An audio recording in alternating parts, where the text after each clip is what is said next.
Central contract पे comments कह रही हैं सुरुचि। तो गरिमा जी, सेंट्रल कॉन्ट्रैक्ट्स के बारे में जो है एक बार मैंने कुछ चीजें बना के रखी हुई हैं, तो मैं एक बार जो है प्रेजेंट कर देता हूँ और फिर उस पर बात कर लेते हैं। इमेज फाइल मैंने बना रखी है। तो सबसे पहले A+ ग्रेड पे आ जाते हैं और A+ ग्रेड ये रहा, जिसमें कोई बदलाव नहीं है। ये रहा सेंट्रल कॉन्ट्रैक्ट का A+ ग्रेड। इसमें क्या रविचंद्रन अश्विन भी थे गरिमा? मुझे याद नहीं आ रहा कि A+ में थे या नहीं थे वो। नहीं, मुझे याद नहीं है कि पहले क्या थे, लेकिन अभी रोहित, विराट, बुमराह और जडेजा जैसा आप दिखा रहे हैं वही लोग हैं। 3 अरे लोग क्या 2 फॉर्मेट ही खेलते हैं। फुल स्क्रीन कर दो क्या? हाँ चलिए, फुल स्क्रीन हो गई। तो ये सेंट्रल कॉन्ट्रैक्ट की लिस्ट है और इसमें रोहित शर्मा, विराट कोहली, जसप्रीत बुमराह, रविंद्र जडेजा, इस लिस्ट में कोई बदलाव नहीं आया है। ये लोग भी पहले थे और इनको जो है A+ के तहत 7 करोड़ रुपए साल के मिलेंगे और इसके बाद इसमें कोई बदलाव है नहीं। तो अब अगली स्लाइड पे आ जाते कैटेगरी A। तो इसमें मोहम्मद ऋषभ सिराज पंत है। का हाँ हाँ, मोहम्मद सिराज, KL राहुल, शुभमन गिल, हार्दिक पांड्या, मोहम्मद शमी, ऋषभ पंत। मैं एक बार जरा इसका डेमो बदल देता हूँ और ये जो है ये आ गई। ठीक है, अब बेटर दिख रहा है। तो इसमें ऋषभ पंत जी आए हैं। ऋषभ पंत पर बहुत सारे सवाल है कि ऋषभ पंत इसमें क्यों आए हैं। तो ऋषभ पंत पहले भी इसी लिस्ट का हिस्सा थे और एक्सीडेंट से पहले वो A कैटेगरी में ही आते थे ऋषभ पंत। जब उनका एक्सीडेंट हुआ, 1 साल क्रिकेट से दूर रहे, तो उनको B में डाल दिया गया और B के बाद जब वो वापस आए, वापसी के बाद अगर आप देखोगे तो उन्होंने ठीक ठाक संख्या में मैच खेल लिए, सारे फॉर्मेट्स खेले आपके लिए। ऋषभ पंत ने वापसी के बाद, जब से इंजरी के बाद वापस आए हैं वो, तो 10 टेस्ट, 1 वनडे और 10 T20 खेल चुके हैं। तो वो डिजर्व करते थे A में आना वापस, और क्योंकि A ही उनकी जगह थी, अब वो A में आ चुके हैं। तो ये ऋषभ पंत का मामला है। बाकी सिराज, KL राहुल, शुभमन गिल, हार्दिक पांड्या और शमी, एटलीस्ट 2 फॉर्मेट तो ये लोग खेल ही रहे हैं, तो ये तो A में रहेंगे। ये आ गई आपके सामने B को आने देते हैं। ये रही B और इस B में जो है सूर्या है आपके, कुलदीप यादव हैं, अक्षर पटेल हैं, यशस्वी जायसवाल हैं और श्रेयस अय्यर हैं। ये लोग हैं आपके बी में।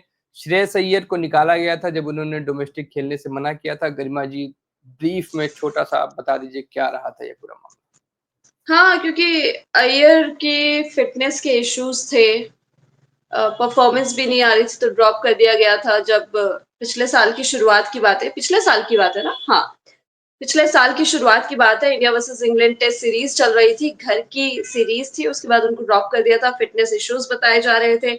फिटनेस इश्यूज की वजह से ही वो डोमेस्टिक का हिस्सा भी नहीं बन रहे थे, जिसमें उन्होंने मुंबई के किसी पीजीओ से या फिर एनसीए में बात की थी। लेकिन ये बात शायद बीसीसीआई वालों तक नहीं पहुंची, तो मतलब बहुत बवाल हुआ था, बहुत कुछ हुआ था। जिसके बाद श्रेयस अय्यर ने वापसी करी थी, कुछ मैचेस खेले थे डोमेस्टिक, और फिर उसके बाद तो थोड़े रेगुलर भी हुए थे। तो उसके बाद ये फैसला लिया गया। ये श्रेयस अय्यर और ईशान किशन का सेम स्टोरी थी। और दूसरी तरफ मुझे लगता है कि क्योंकि अक्षर पटेल और कुलदीप यादव ऑलमोस्ट इंडिया के लिए सारे ही फॉर्मेट्स खेलते हैं, तो उनका ग्रुप बी में होना, ये मेरे को थोड़ा सा अजीब लगता है। हाँ, ये इस पर मैं आपसे बिल्कुल सहमत हूँ और ये थोड़ा सा ना थोड़ा सा अजीब लगने वाला है। मतलब अच्छा बुरा क्या कहें, क्योंकि थोड़ा सा अजीब है हाँ, ये। हाँ, क्योंकि अक्षर आपके अक्षर लिए पटेल T20 भी खेलते हैं, वनडे भी खेलते हैं, टेस्ट भी खेलते हैं। कुलदीप आपके लिए ऑलमोस्ट तीनों फॉर्मेट, टेस्ट छोड़ दे तो दोनों फॉर्मेट्स खेलते हैं।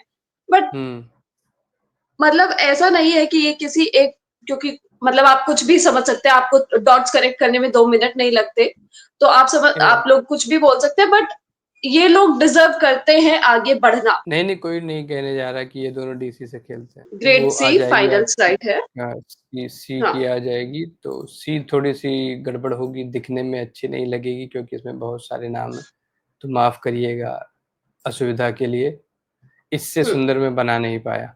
खैर, रिंकू सिंह, तिलक वर्मा, ऋतुराज गायकवाड़, शिवम दुबे, रवि बिश्नोई, वाशिंगटन सुंदर, मुकेश कुमार, संजू सैमसन, अर्शदीप सिंह, प्रसिद्ध कृष्णा, रजत पाटीदार, ध्रुव जुरेल, सरफराज खान, नीतीश रेड्डी, ईशान किशन, आकाशदीप, वरुण चक्रवर्ती, अभिषेक शर्मा और हर्षित राणा, ये पूरे गाँव का नाम आपको लग रहा होगा, लेकिन ये सिर्फ़ कैटेगरी सी का नाम। हाँ, कैटेगरी सी में कई सारे लोग हैं और कई सारे नए लोगों को कॉन्ट्रैक्ट दिया गया है इसमें।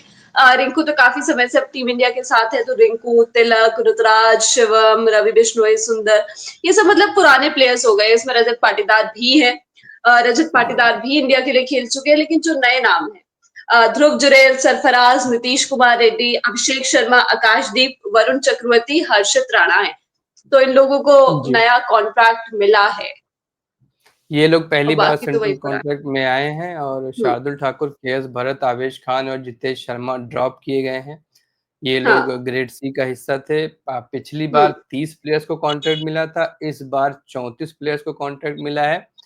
तो ये जो है सेंट्रल कॉन्ट्रैक्ट की मोटा-माटी डिटेल थी और इसके अलावा आप देखोगे तो इसमें मुझे लग रहा है कि कुछ कुछ ऐसी चीज़ें हैं जिन पे आप सवाल कर सकते हो, जैसा कि गरिमा जी ने बताया कुलदीप और अक्षर को और ऊपर होना चाहिए था और हुँ। मुझे लग रहा है कि सी में जो इतनी भीड़ है इसमें से भी 1-2 प्लेयर्स को आप चाहते तो ऊपर ला सकते थे, जो आपके लिए एक से ज़्यादा फॉर्मेट्स खेलते हैं, जिन पे आपको ऐसा लगता है जिनको एटलीस्ट आप एज़ अ बैकअप रखना चाहते हो अपनी टीम में।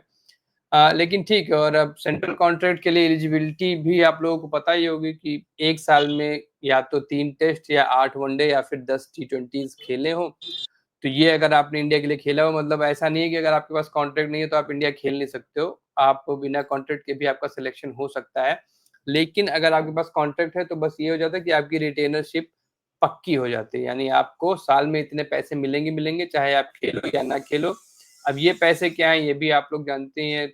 ए प्लस वालों को 7 करोड़ मिलता है, ए वालों को 5 करोड़ मिलता है, बी को 3 करोड़ और सी को 1 करोड़ यानी अगर आपका नाम सी में है, आपने इंडिया के लिए मान लीजिए एक भी मैच नहीं खेला पूरे साल में, उसके बाद भी आपको 1 करोड़ की फीस मिलनी ही मिलनी है बीसीसीआई से। इसके अलावा जो मैच फीस होती है वो इसके अलावा होती है, मैच फीस का जो बोनस है वो इसके अलावा होता है। ये पेमेंट मिल जाएगा अगर आपका नाम इस पूरी लिस्ट में है तो। चक्रवर्ती ने 18 इंटरनेशनल मैच खेल लिए इंडिया के लिए, 4 वनडे और 12 टेस्ट 12 टी20 और 4 वनडे शायद 16 या 18 मैच ऐसे कुछ खेले हुए उन्होंने। ग्रेड सी में आ गए हैं वो सीधे-सीधे और ठीक-ठाक मतलब अब मुझे लग रहा है कि लिस्ट ठीक है। हाँ, ईशान किशन सी में वापस आए हैं, सीधे ईशान किशन को वापस किया गया था निकाला गया था जब उन्होंने खेलने से मना किया था झारखंड के लिए और मना करने के साथ एक गलती ये की इन्होंने कि मेंटल फटीग का ब्रेक लेके दुबई पार्टी करते हुए पाए गए और उसके बाद जब लगातार बीसीसीआई प्रेशर बना रहा था कि वापस आओ, तो इन्होंने टेस्ट खेलने की जगह डी वाई पाटिल टी20 टूर्नामेंट खेलना शुरू किया। वो तो आगे की ये बात जो थी है क्योंकि उससे पहले हाँ, उनकी टीम बाहर हो गई थी, लेकिन खेलने की जगह वो एक्चुअली हार्दिक के साथ ट्रेनिंग कर रहे थे। हाँ, तब तो ये मुंबई सारी इंडियंस का चीज़ें हिस्सा हुई था। थी। तो अब वो सी में वापस आ गए यानी साल का 1 करोड़ उनको मिलना पक्का हो गया है। इसके अलावा जो इंडिया के लिए खेलेंगे उसकी मैच फीस मिलेगी और ईशान किशन का मामला अब बिगड़ा हुआ था ईशान और श्रेयस दोनों का। लेकिन ईशान के मामले में थोड़ा ज़्यादा हार्श रही बीसीसीआई पर्सनली मुझे लगता है क्योंकि आप देखोगे तो उसके बाद श्रेयस अय्यर चैंपियंस ट्रॉफी खेल के गए हैं। श्रेयस अय्यर इंडिया में पहले वापस आए और ये ईशान बाद में आए जबकि श्रेयस अय्यर ने भी अ, मुंबई के लिए कुछ मैच मिस किए थे। तो दोनों का लगभग सेम अपराध था अगर बीसीसीआई इसको अपराध मानती है तो। लेकिन ईशान के लिए थोड़ा ज़्यादा हार्श रही और उसी टाइम मीडिया रिपोर्ट्स आ गई थी कि अब ईशान को कोई बड़ा आदमी बैठा हुआ है बीसीसीआई में जो ये चाहता है कि ईशान किशन को एक सबक मिले। तो ये कहा गया था कि ईशान किशन को सज़ा मिली है और एटलीस्ट 1 साल तक वो इंडिया सेटअप से दूर रहेंगे और अगर आप देखोगे तो 1 साल से ज़्यादा टाइम ही वो दूर रहे। फिर सेटअप में लौट के आए। तो ये सेंट्रल कॉन्ट्रैक्ट्स थे, ये जो चीज़ें हमको नहीं समझ में आई, जो समझ में आई हमने बताया और आप लोगों की जो भी विचार हैं, इस वीडियो को मैं अलग से भी यूट्यूब पे डाल दूँगा, तो आप वहाँ भी अपने विचार दर्ज करा सकते हैं।